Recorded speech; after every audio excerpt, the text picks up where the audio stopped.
And good morning, everyone. Welcome back to NeelyFX. My name is Michael Neely, and this is the channel where I talk about foreign exchange trading, prop firm trading, and hopefully making money doing all those things. So let's go ahead and get started with the risk disclaimer screen, since I'm going to be showing you real trades and stuff. This channel is for educational and entertainment purposes and does not constitute trading or financial advice. I'm a professional trader, not a broker, trading my own capital. I do not solicit funds, manage client accounts, nor do I hold CFTC or NFA registration at this time. Forex trading is highly speculative with a high risk of losing some or all of your investment capital. Only trade with funds you can comfortably afford to lose. And here's the CFTC risk disclosure. Forex trading carries a high degree of risk and may not be suitable for all investors. The high degree of leverage can work against you as well as for you. Before trading Forex, carefully consider your investment objectives, experience, and risk appetite. You could sustain a loss of some or all of your investment capital. So with that, let's go ahead and see how we're doing on some things today. And look at that, here I am. I'm in my going to work clothes today. Well, and I hit my target yesterday of 3% on the challenge. For example, here's the trading platform. Here's the dashboard, and there it is. Yay, 10% total return. Now I have to hit a 15% return, or an additional 5 more percent, and then verification begins, or should be completed by then, and then I'll become a I'll be a funded prop trader again. I was funded, and then I blew the account. So I bought an instant funding account and went straight into it, and was not managing my risk. Got lost in managing too many accounts at one time, and got lost in my position size, and had a size that was much bigger than I should have placed for that account, and blew it. So we have this one that is not blown yet, which is very good, and it's a $30,000 account, and I'm not sure what it is on the other side of this, but hopefully it will be better than the other one. So let's go ahead and get in here and find out. Oh no, I forgot to get set up. One, I like the dark theme because it hurts my eyes to sit here in front of the computer for too long. And let's go ahead and come down here to DXY. We'll start there and go to the full chart. Remarkably lackluster Asian session today. In fact, it was so lackluster that on my personal accounts I had was long the pound versus the yen, and that did not work out well. What's going on over here? Somebody send me a notification? No. Somebody followed me. How about that? When did they follow me? December 12th. How about that? Got a new follower on TradingView. I should probably do some more ideas, but right now it's just not going on. I do not see a whole lot of action, really. Don't see a whole lot of momentum, not a whole lot of direction for anything right now, which is kind of a good time to not trade. So we've got 98.75 on the DXY on the daily chart. Not a whole lot of anything going on. So we're bumping right up against our daily resistance line. Weekly resistance line. So we'll see what happens with that. See if it breaks through it. If it respects the line and starts dropping lower after that, we should have a weaker dollar at that point, in which case we'll have a stronger euro versus the dollar. The euro versus the dollar is all the way down here at the bottom of the Bollinger Bands, which could mean a mean reversion trade, but it's not exactly meeting the rules for that. And this doji right here that showed a price resistance, or price rejection actually, at where's it? Close at about 1720, has completely given up. That's down to 1776. Again, 25 pips is not a whole lot of anything going on with that, and especially not with the euro versus the dollar. I would not touch that trade if I were you. I will not be touching that trade. You can do whatever you want. Let's see. Here we have the dollar versus the yen. On dollar strength, we should be looking at this chart. However, we're seeing a lot of strength out of the yen too. Show you something right here that's kind of interesting. The Japanese yen on this is the 10-year bond yield, and they raised rates right around in here. So they priced that in, and then we're pricing in for another rate hike. So we're seeing a lot of strength out of the Japanese yen because the yield is going up. Means that no one's buying Japanese bonds, which is basically what happened last year with or not last year, but 2 years ago with the America. In the American markets, when inflation had gotten a hold of us, and I think that's what they're dealing with right now, is dealing with a lot of inflation. U.S. bond yield, U.S. 10-year yield is right in the middle, going nowhere right now. We'll see what happens later on today, but I will admit I'll have to watch it from afar. Pound versus the yen. Pardon me, pound versus the dollar. Yeah. This is what we should be trading on dollar weakness. However, we clearly don't have that. We have dollar strength going on right now. Not a whole lot, but enough just to beat down the currency a little bit. Beat down the currency pair a little bit. 48, about 100 pips over the last 3 days. It looks like it's starting to find a reversal right there. Especially it's coming up against the 50-day moving, 20-day moving average. So we'll see what happens with that. Here's the 50. Here's the 200. 50's around here somewhere. 50's right here. So we are seeing the 50. We're seeing that right? That's the 200. So the 50 dropped below the 50-day moving average, dropped below the 200 moving average, and it's starting to perk back up again.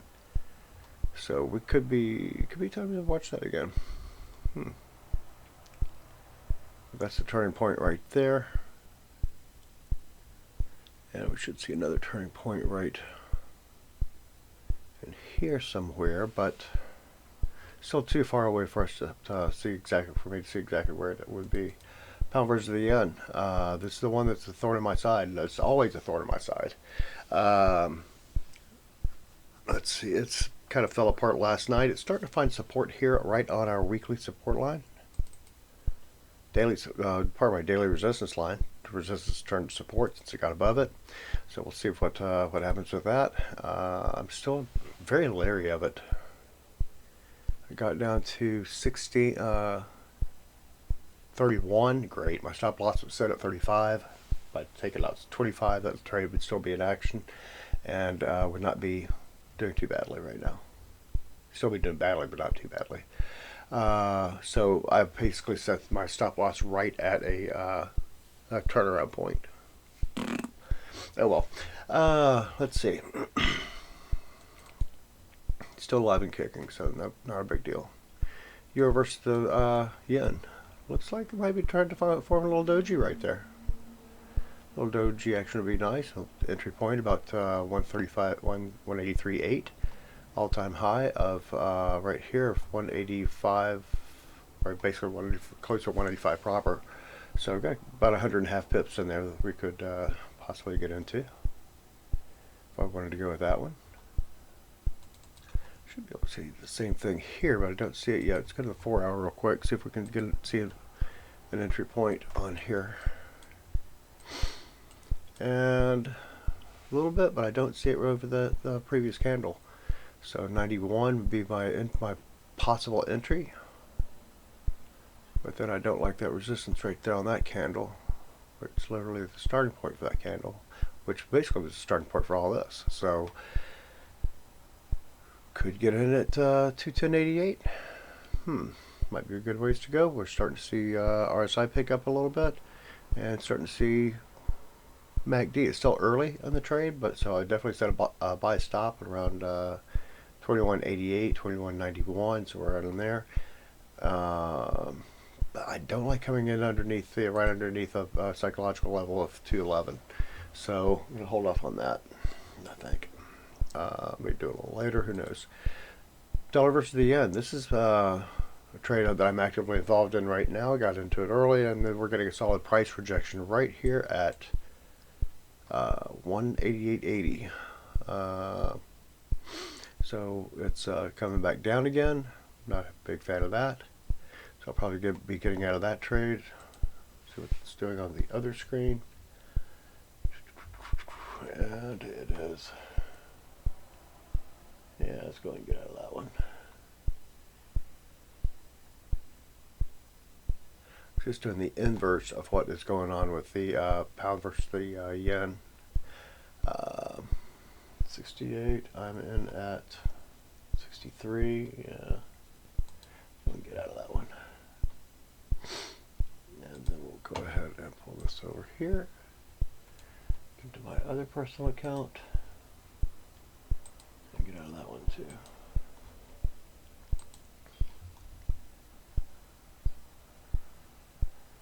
Yeah, it's already come down a couple more pips since I decided to do that. Oh well, so that clears that out. Get back in my demo account and then bring it back over here. Log in. Demo account, which is clean. As a matter of fact, this may be a good time to cross into that a little bit. Let's see if I can get back into here. Showing a couple more indicators that don't normally use. And that. Where's my my UCAD? All the way down here. I'm going to have to pick it up a notch too. Oh no, never mind. Nope, I'm not doing that. UCAD daily is starting to get a little bit of a doji action going on right there. So maybe you want to come in underneath it. About here, a little mean reversion action going on. So a sell at 43. I like that trade. Kind of like that trade a little bit.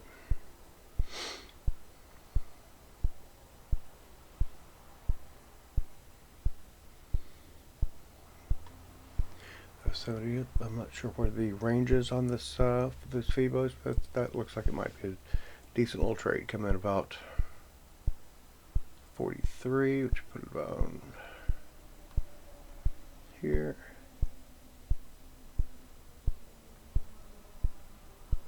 Then not a guarantee that it's going to continue with that either. RSI is coming back down after overbought. So it is respecting a mean reversion type strategy right there. You got a bearish engulfing candle forming. That might be a good entry right there. Pound versus the yen. Pound versus the yen. Canadian versus the yen. Not really going anywhere. Just kind of lingering about. Came down just like the pound versus the dollar did. Pound versus the yen did. Go back up there and see a comparison between these two. Canadian versus the yen may be a good trade right there too. So it looks like the Canadian is bouncing back a little bit. Come back over here. We're doing currency.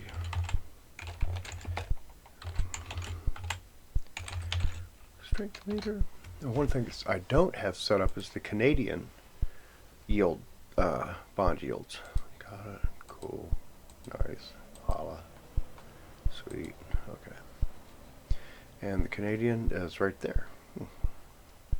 So according to this chart, that's what we're seeing shouldn't be happening, but it is. So we're not going to worry about it. Oil. Let's look at oil. Since we always look at oil right after the Canadian versus the yen. Not a whole lot going on there either. Looks like it could be headed north again, but it's still too early to tell. Aussie versus the dollar. Came down just like the pound versus the dollar did, but again, looks like it may have found a bottom, but still too early to tell. Another 2 hours of that four hour candle before we see what's going on with that. Gold's coming down and touching the 50-day moving average. Interesting. So it's a lot of lack of interest in gold right now. Platinum hanging in there. About 21.92. Again, big pullback in the metals,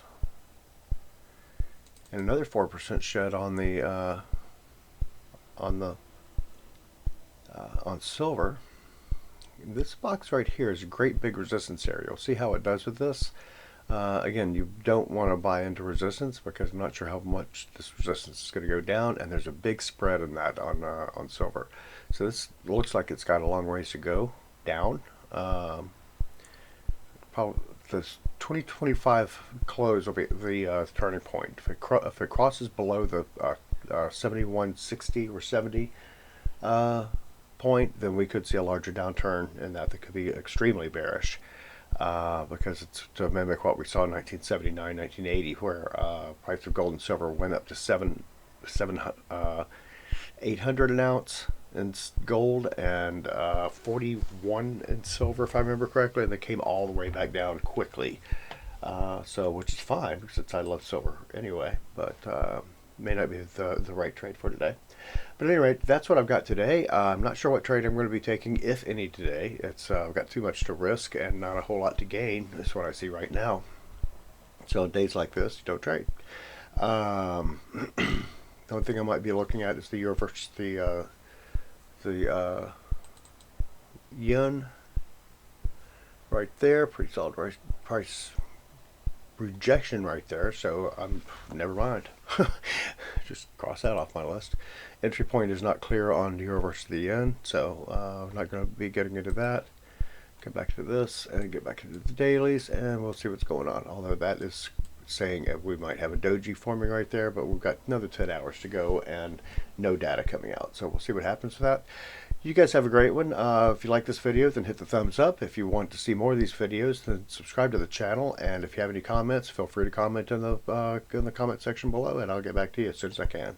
You guys have a great one. Talk to you later. Bye.